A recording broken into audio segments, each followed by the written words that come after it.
7. Penutup. Hari itu juga mayat si Jamin diantarkan orang ke pekuburan di Mangga 2. Matahari yang memanasi bumi, sebagai ruyuk. Udara yang hangat berubah menjadi sejuk dan segar. Ketika itu berdirilah 5 orang di hadapan pintu gerbang kuburan Mangga 2 menantikan kereta mati, yang membawa mayat si Jamin. Tak berapa lama, tampaklah oleh mereka kereta jenazah itu datang. Dengan segera pintu gerbang dibuka dan kereta mati itu masuk perlahan-lahan diiringkan sebuah kahar yang ditumpangi Nyonya Vi dan si Johan. Kuburan itu lengang sekali.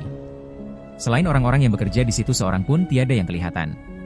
Burung-burung yang hinggap di pohon-pohon beringin dan jawi-jawi yang melindungi kuburan itu, tiada kedengaran suaranya. Matahari, si Raja Siang menyembunyikan muka di balik awan hitam, yang menutupi langit sebelah barat, angin pun redup. Kuburan yang sunyi, cahaya matahari yang redup, angina yang tenang serta burung-burung yang tiada bernyanyi, seolah-olah sekaliannya turut berduka cita karena kematian si Jamin, anak yang lurus dan jujur itu. Memang ia seorang anak yang lurus dan jujur. Ia selalu taat pada ajaran ibunya, yang mengukirkan kesucian di dalam kalbunya. Meninggalnya pun tak lain, sebabnya ialah karena menurut ketulusan hatinya itu juga. Dengan hati-hati penggali kubur mengangkat peti mayat dari kereta, lalu diletakkan perlahan-lahan ke dalam kubur.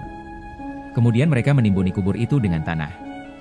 Setelah peti itu tak tampak lagi, si Johan meraung dengan sekuat-kuatnya. Si Jamin yang sebagai ibu bapaknya itu, sudah pergi meninggalkan dunia yang fana menuju alam baka. Nyonya Vi memandang ke atas, sambil menyapu dengan sapu tangan air matanya yang berlinang-linang. Seketika itu juga bertiuplah angin sepau-sepau lemah lembut. Cabang dan ranting-ranting pohon beringin dan jawi-jawi yang kena sinar matahari senja, bergerak lemah gemulai. Pemandangan yang demikian sangat merawankan hati yang melihat. Hidupmu sudah putus. Di dunia engkau menanggungkan azab dan sengsara. Tetapi kematianmu menyeberangkan engkau ke pulau yang permai. Di sanalah engkau beroleh senang dan kekal, kata Nyonya Vi waktu meninggalkan kuburan itu. Sejak itu, si Johan tinggallah di Pasar Senen di rumah Kong Sui. Nyonya Vi tak sampai hati menyuruh dia balik ke Taman Sari. Apalagi si Jamin telah memesankan selagi dia hidup, supaya adiknya jangan kembali ke rumahnya. Si Inem tak lagi di rumah. Kawan-kawan sekampungnya di Taman Sari tak mengetahui, entah kemana perginya. Beberapa hari kemudian Kong Sui membaca berita di surat kabar berita Jakarta bahwa seorang pengail menemukan mayat seorang perempuan dalam sungai, di tepi jalan ke Ancol. Setelah diperiksa dokter, ketahuanlah bahwa perempuan itu mati lemas. Tetapi tak seorang pun mengetahui dengan pasti, mayat siapa itu, oleh karena rupanya tak dikenal lagi. Sekian berita tentang si Inem. Si Johan amat disayangi Nyonya Vi dan suaminya makin lama makin diketahui mereka, bahwa si Johan anak yang baik laku. Sekalian tertibnya berkenaan kepada mereka kedua laki istri. Berkat pemeliharaan yang baik si Johan parasnya bertambah elok, karena matanya yang dahulu cekung sekarang penuh.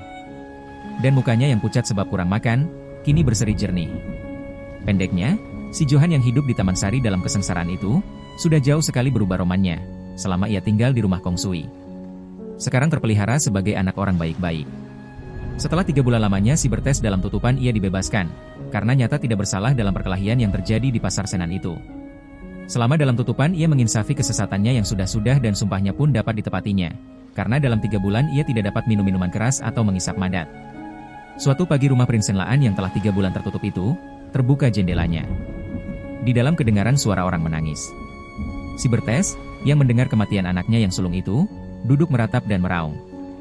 Dengan amat menyesal ia menampar dadanya, sambil berkata, "Ya Tuhan, ampunilah dosaku yang besar itu. Jamin, Mina sudah mati, karena salahku juga." Sesudah si Bertes berhenti menangis pergilah ia melihat kuburan anaknya. Kuburan si Jamin itu di sebelah kanan kuburan ibunya. Dunia sengsara telah ditinggalkannya dan badan yang berasal tanah kembali ke tanah. Ia terletak di sana menantikan hari penghabisan. Disitulah jiwa dan badan bersama-sama masuk ke dalam surga yang permai dengan nikmatnya itu. Di sana segala air mata, yang menanggung sengsara di dunia, keringlah. Tak lagi hujan dan panas atau perbedaan siang dan malam, karena kemuliaan Allah yang akbar itu menerangi yang baru, dan sekalian umatnya pun bersukaria memuji-muji namanya. Ya Tuhan, ampunilah segala dosaku. Janganlah kiranya dibalas kejahatan itu, lupakanlah sekaliannya. Doa Bertes sambil berdiri di antara kuburan istri dan anaknya. Ah, dosaku amat besar, tak dapat diampuni lagi, katanya dalam hati dengan sedih sambil memandang ke langit. Waktu itu seolah-olah terdengarlah olehnya suara berkata, "Bagaimana besar dosa manusia sekalipun apabila ia tobat, dapat juga diampuni." Mendengar suara itu hianglah duka cita si Bertes. Suara itu sebagai minyak penawar penyembuhkan penyakit, yang sudah bertahun-tahun dideritanya. Dengan perasaan senang dan beruntung, hari itu juga pulanglah ia untuk bertemu dengan si Johan. Air mata bercucuran ketika ia mengucapkan terima kasih kepada Kong Sui dan istrinya, yang pengasih dan penyayang itu. 5 tahun kemudian tamatlah pelajaran si Johan di sekolah rendah, lalu ia meneruskan pelajarannya ke sekolah pertukangan di kampung Jawa. Segala ongkos tak usah disusahkannya, karena Kong Sui selalu sedia membantu bila perlu. Bertes pun telah mendapat pekerjaan yang tetap, dengan pertolongan Kong Sui juga. Semenjak kelas rendah si Johan belajar sungguh-sungguh. Ia disayangi gurunya. Barang kelakuannya pun disukai teman-temannya. Siang malam ia tak melupakan budi baik Kong Sui dan istrinya. Ia selalu berharap akan dapat juga membalas pertolongan dan kebajikan mereka kelak.